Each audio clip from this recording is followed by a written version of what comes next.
When running Google Ads, you'll often see the option to run ads on both the search network and the display network.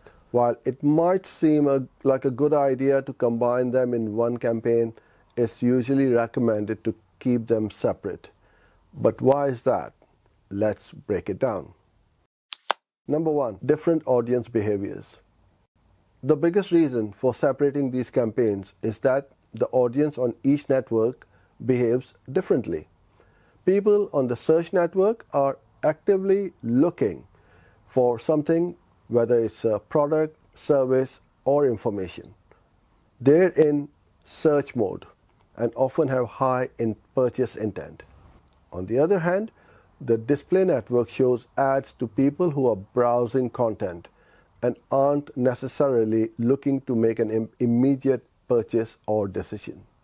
They may not even be thinking about buying yet, but your ad could spark their interest.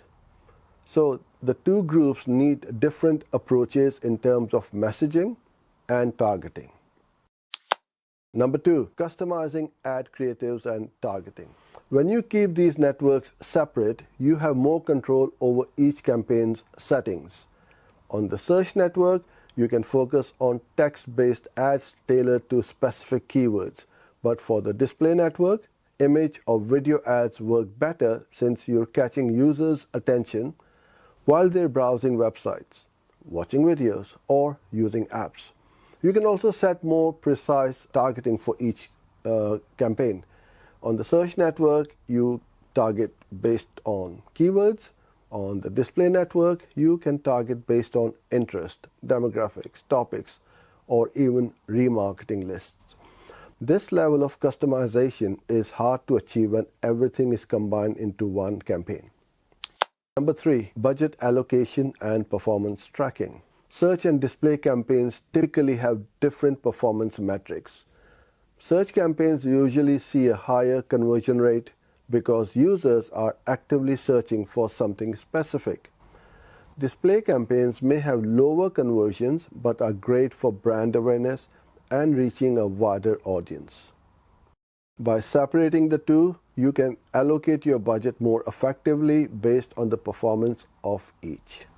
For example, if your display campaign isn't converting as well as your search campaign, you can adjust the budget without affecting the other network.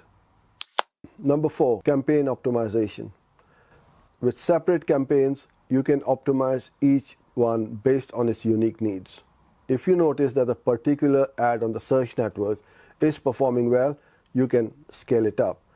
If an ad on the display networking is underperforming, you can tweak it without interfering with the search-related ads. In short, keeping your display network campaigns separate from your search campaigns gives you more control and flexibility. You can optimize for different goals, manage budgets more effectively, and craft targeted messages that match the audience's intent. It's a simple way to improve your Google Ads strategy and get the best results from both networks. Thank you for watching. If you found this video helpful, don't forget to like, comment, and subscribe for more Google Ads tips. And if you need a bit of help with your Google Ads account, get in touch and see how we can help. See you in the next video.